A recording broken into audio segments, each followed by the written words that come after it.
Welcome to my channel of Gill Master Stories. Don't forget to subscribe button and press on the bell icon for more inspiration and mind-blowing stories.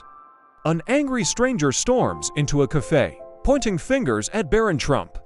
What happens next? A conversation so unexpected. It leaves everyone questioning their own assumptions. It was a breezy afternoon in the heart of Philadelphia, and the aroma of freshly brewed coffee wafted out of the corner cafe inside. A mix of chatter and clinking cups created a warm, inviting atmosphere. Barron Trump sat at a small table near the window, his tall frame slightly hunched over a thick book. He wasn't trying to draw attention, wearing a plain hoodie and jeans, blending into the crowd, or so he thought. He had come here for a simple reason: a moment of quiet. As the youngest son of a former president, his life had often been a whirlwind of public appearances and scrutiny, but here among strangers, sipping lattes and scrolling through their phones, he felt an unusual sense of anonymity. Barron was engrossed in his book when a sudden, sharp voice cut through the cafe's hum. "You think you're better than the rest of us." The voice was loud enough to stop conversations. Heads turned toward a man standing a few feet away from Barron's table.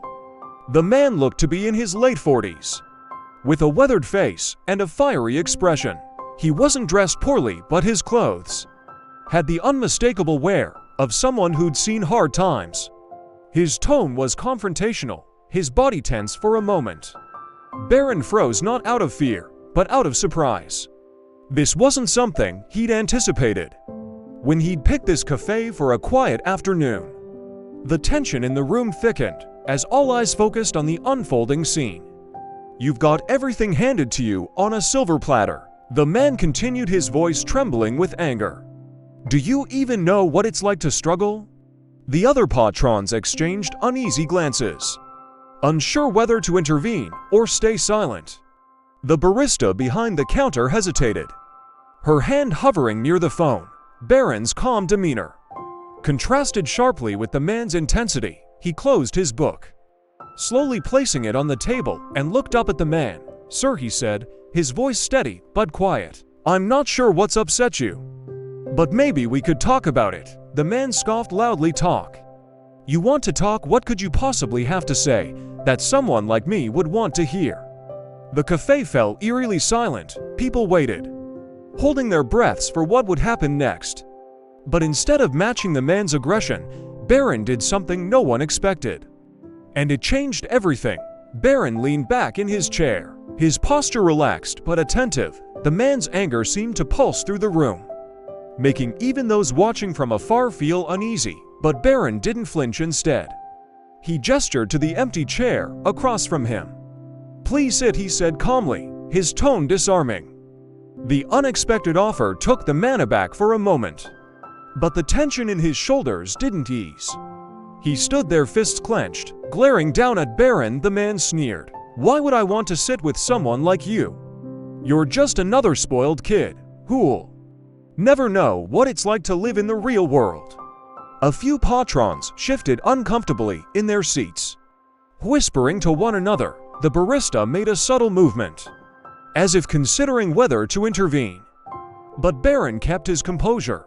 "Maybe you're right," Barron admitted, his voice measured. "I haven't walked in your shoes, but if you sit down, maybe you can tell me what that's like." For a second the man seemed to falter.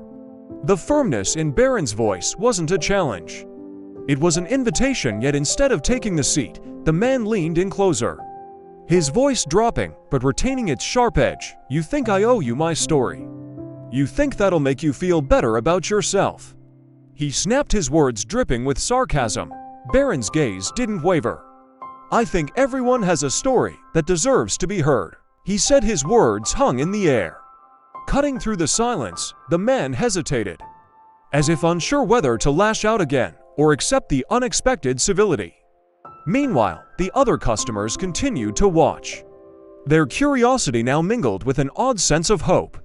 They weren't sure where this was heading, but they couldn't look away. Finally, after what felt like an eternity, the man grabbed the back of the empty chair and dragged it noisily across the floor. He dropped into the seat, crossing his arms defensively. His jaw was tight, his eyes scanning Barron, as if searching for a crack in his calm demeanor. "Fine," he muttered. "You want to hear about the real world? I'll tell you." The tension in the cafe shifted. Not entirely gone, but no longer suffocating. The barista lowered her hand from the phone. The patrons leaned in slightly, pretending not to eavesdrop, but hanging on every word. Barron nodded, leaning forward slightly. "I'm listening," he said simply, and so the man began to speak. But what came next wasn't just a story, it was a revelation. The man took a deep breath, his chest rising and falling, as if trying to steady himself. When he spoke, his voice was quieter but no less raw. "You look at me and see someone angry for no reason. But you don't know what it's like to lose everything." He began, his words heavy with bitterness. He glanced around the cafe, as if daring anyone to interrupt. Before his gaze landed back on Barron, "I had a job, a family, a decent life. But then the factory I worked at shut down, just like that, gone. Hundreds of us left with nothing but promises. They'd relocate us, promises that never came true." The cafe was silent, save for the faint sound of the espresso machine hissing in the background. The man's voice began to crack as he continued, his tough exterior crumbling with each sentence. "I tried to hold it together for my wife and kids, worked whatever odd jobs I could find. But when you're scraping by, it doesn't take much to break you. My wife, she left, took the kids with her. Said she couldn't live like this anymore." He paused, his eyes glistening. "I can't even blame her." Barron remained silent, his face unreadable. But there was no mistaking the empathy in his eyes. The man's gaze shifted to the table, his fingers tracing the grain of the wood absently, as if trying to ground himself. "Do you know what it feels like to walk into a room and know everyone is looking at you, judging you, thinking you're nothing? That's my life now, every single day." The words hit hard, not just for Barron, but for everyone listening. A woman at a nearby table shifted in her chair, suddenly engrossed in her coffee cup, as if trying to process what she just heard. "And then I see someone like you," the man continued, his voice rising slightly, "sitting here with your fancy clothes, reading a book like you don't have a care in the world. And it makes me mad because no matter what I do, I'll never have what you have." His words hung in the air like a storm cloud, heavy and charged. Barron didn't rush to fill the silence. He let the man's pain settle, respecting its weight. Finally, he leaned forward, his elbows resting on the table. "I don't know what it's like to be in your shoes," Barron said softly, "but I do know what it's like to feel judged. To feel like people have already decided who you are before you've even said a word." The man looked up sharply, his eyes narrowing. "What could you possibly know about that?" Barron's response wasn't what anyone in the cafe expected. It turned the conversation and the entire mood of the room in a way no one could have predicted. Barron took a deep breath, his steady composure making the tension in the room feel less suffocating. He leaned forward, meeting the man's skeptical glare with unwavering eyes. "You might think I've got it easy because of my name. And in some ways you're right. I've never had to worry about a roof over my head or food on the table, but that doesn't mean I don't know what it's like to feel misunderstood." Barron began, his voice calm, but carrying a weight that made everyone in the cafe lean in a little closer. The man scoffed, ready to interrupt. But Barron held up a hand, not in a dismissive way, but as if to say, "Hear me out. Everywhere I go, people make assumptions about me. They think they know who I am, what I believe, what I've done just because of my last name. They don't see me as a person, they see a caricature. Someone they can project their own frustrations onto, kind of like what's happening here." The man's face twitched, as if Barron's words had struck a nerve. He didn't say anything, but his posture shifted ever so slightly, his arms loosening from their defensive cross. Barron continued, his tone measured but genuine. "I'm not saying my struggles are the same as yours. They're not, but pain is pain. Feeling like you're invisible, or like you'll never be understood. That's something we all face, no matter where we come from." The cafe was utterly silent now, the kind of silence that feels thick with thought. Even the barista had stopped mid-step, Her tray of cups momentarily forgotten, Barron leaned back slightly, giving the man space to absorb what he just said. "I'm not here to argue with you. I'm not even here to change your mind. I just want to understand, because I think we're all carrying things that no one else sees, and maybe we'd be a little kinder to each other if we did." The man's jaw tightened, and for a moment it seemed like he might lash out again. But instead he exhaled sharply, as if releasing something heavy he'd been holding onto for far too long. "You really believe that?" he asked, his voice quieter now, almost unsure. Barron nodded. "I do. And I think maybe deep down you do too. Otherwise you wouldn't have told me your story." The man blinked, his tough exterior cracking just a little more. He rubbed the back of his neck, glancing around the cafe, as if noticing for the first time how many people were watching. A flicker of self-consciousness crossed his face, but then he looked back at Barron. "You're not what I expected." He admitted, his tone softer now, but the real surprise wasn't what Barron said next. It was what the man did in response. The man sat back in his chair, his body language shifting from guarded to contemplative. For a long moment he didn't say anything. The cafe was still, every patron caught in the quiet tension of the moment. Finally he spoke, his voice stripped of its earlier hostility. "You know, I came in here mad at the world," he said, shaking his head. "Mad at people like you, who I thought had it all handed to them, but maybe I've been carrying that anger too long. Maybe it's not about you at all." Barron didn't respond right away. He let the man's words hang in the air, giving them the weight they deserved. When he finally spoke, his voice was steady and measured. "I think it's easy to blame people we don't know. It's harder to face what's really hurting us. But you did that today, and I respect that." The man looked up, his eyes meeting Barron's for the first time. There was no trace of anger, only a weary kind of gratitude.